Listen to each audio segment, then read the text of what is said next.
Section 12 subsection 1 जो है ये हमको बोलता है time of supply in case of goods, ठीक है।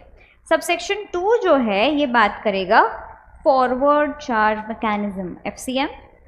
अगर गुड्स है और एफसीएम है तो टाइम ऑफ सप्लाई क्या रहेगा, ठीक है। तो एक चीज़ समझना, गुड्स के केस में जब हम फॉरवर्ड चार्ज बोलते हैं, कोई लिखेगा नहीं, सिर्फ सामने देखो, मॉड्यूल 1 भी कर दोगे तो चलेगा।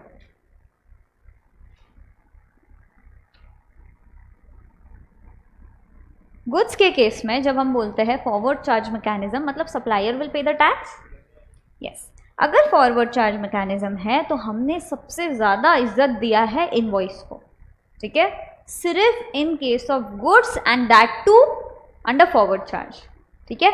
इसलिए हम हर केस में इनवॉइस नहीं बोलेंगे, सिर्फ गुड्स के केस में फॉरवर्ड चार्ज में हमने किसको किंग बनाया है, इनवॉइस को हमने किंग बनाया है, यस। ये केस में हम बोलते हैं टाइम ऑफ सप्लाई क्या रहेगा, टीओएस लिखो, समझेगा, date of issue of invoice और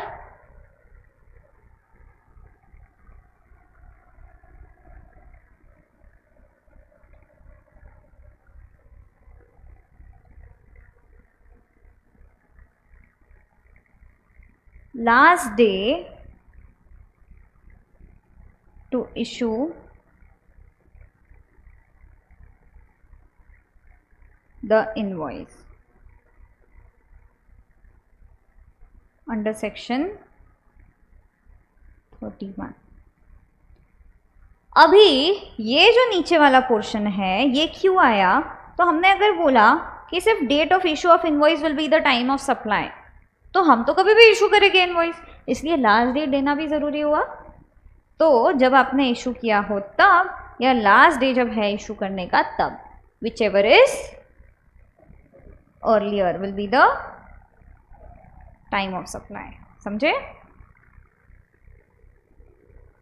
पक्का 100%।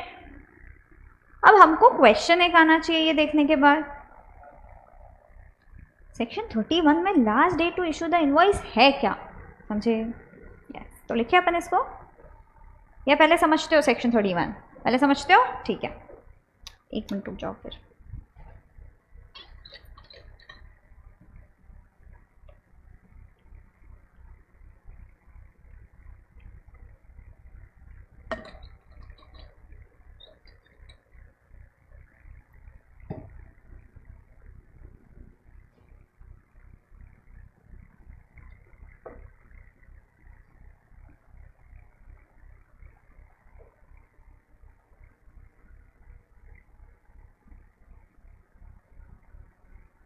सेक्शन 31 जो है ये हम लोग इधर एक्सप्लेन करेंगे, ठीक है।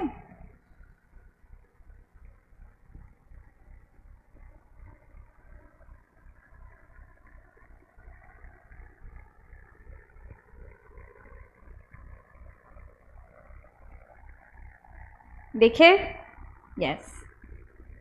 तो सबसे पहला पार्ट है ये हमको बोलता है इन case of movement of goods. कुछ याद आ रहा है क्या, क्या याद आ रहा है, 1A, क्या बात है। उसमें हमने बोला था अगर गुड्स का मूवमेंट हो रहा है, बराबर, तो क्या रहेगा, वो तो प्लेस ऑफ सप्लाई बोला।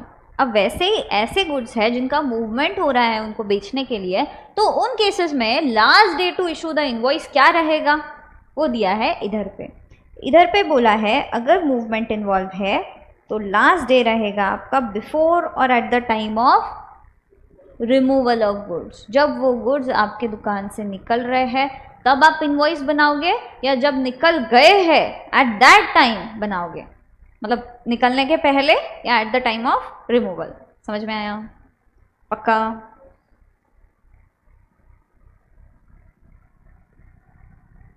हम लोग लास्ट डे देख रहे हैं क्या इनवॉइस इशू करने का, टाइम ऑफ सप्लाई है क्या ये, no, it could be, but हम क्या देख रहे हैं, लास्ट डे है ये इनवॉइस इशू करने का, करेक्ट, बराबर। टाइम ऑफ सप्लाई तो क्या है, date of issue of invoice और last day to issue the invoice whichever is earlier, बराबर। तो last day to issue invoice क्या है मूवमेंट के केस में, बोलो, बिफोर और at the time of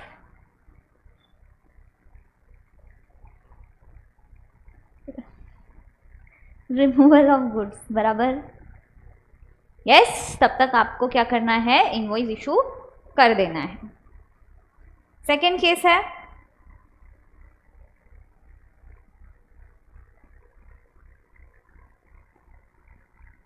no movement.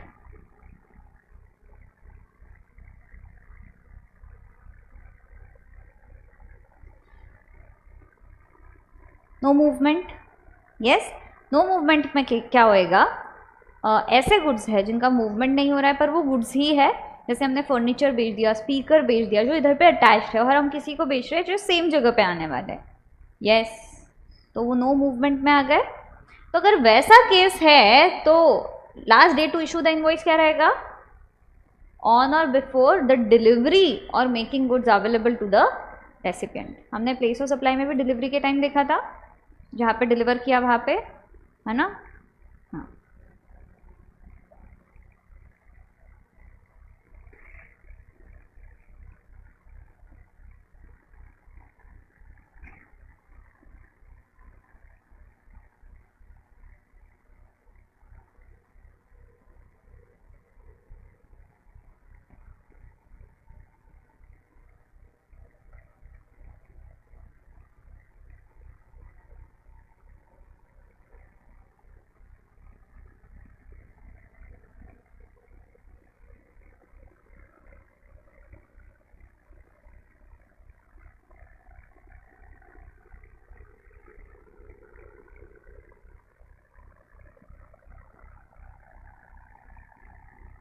समझ में आया। तो अगर मैं बोलूँ मूवमेंट है गुड्स का, तो last day to issue the invoice क्या रहेगा, बिफोर और at the time of removal of goods. अगर मूवमेंट है तो आप क्या देखोगे, रिमूवल। नो मूवमेंट है तो बिफोर और at the time of delivery या making goods available to the recipient. तब तक आपको लास्ट डे है इनवॉइस इशू करने का, यस। नेक्स्ट पार्ट देखिए।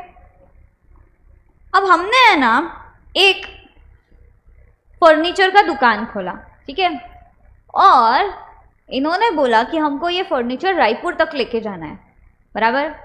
बट अगर वो अच्छा लगा तो ही हम रखेंगे, वरना नहीं, हो सकता है, ठीक है। तो अब इन्होंने अगर मेरे को 2 दिन में कंफर्मेशन दे दिया कि अरे बहुत अच्छा है हम रख रहे हैं, तो हम कब इनवॉइस इशू करेंगे इज द क्वेश्चन।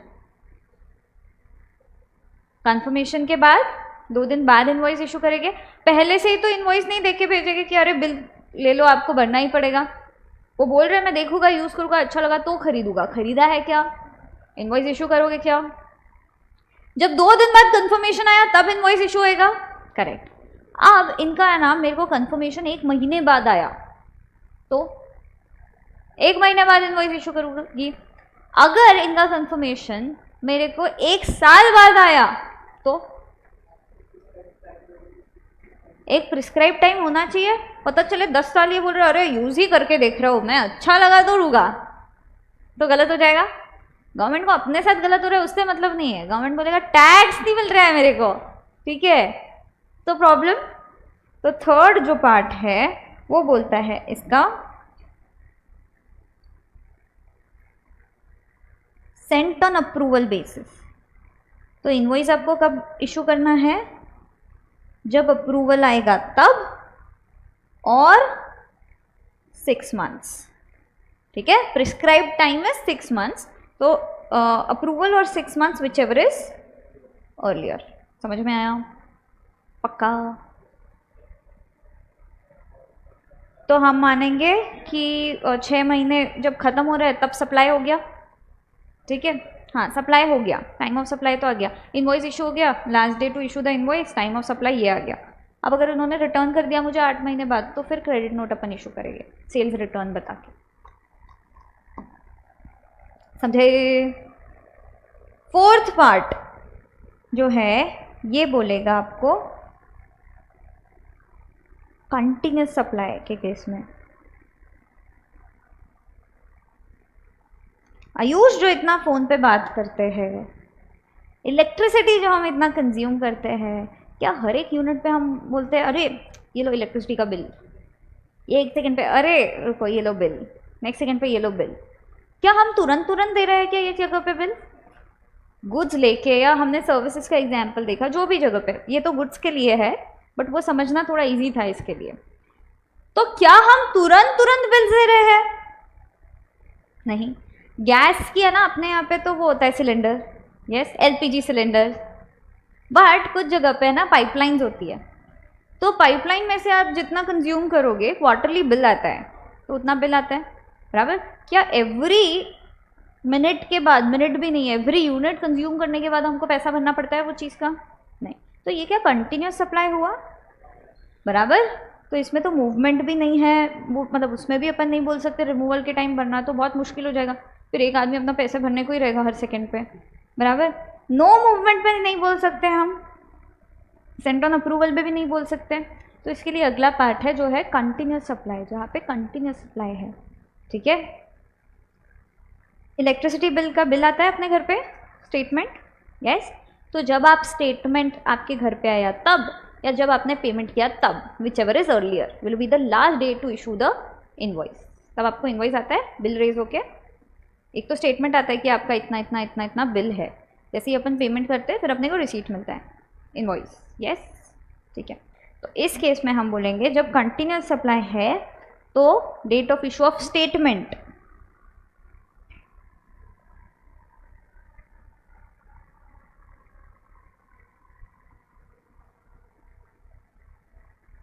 और पेमेंट,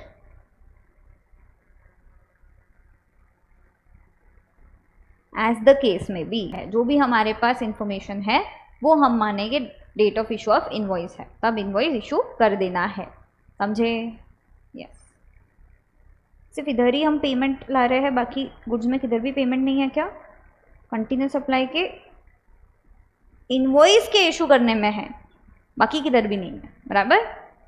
और मेन टाइम ऑफ सप्लाई में तो किंग कौन है, समझ में आया? तो ये है आपका section 12 subsection 2 red with section 31, clear है? पक्का? एक बार बोले क्या हम लोग, फिर देख के बोलो एक बार, ठीक है। फॉरवर्ड चार्ज के केस में टाइम ऑफ सप्लाई क्या रहेगा? Date of issue of invoice और last day on which he is required to issue invoice, whichever is earlier. अच्छा एक minute, last day to issue क्या है? सेक्शन 31 में दिया है। 31 बोलता है 4 केसेस।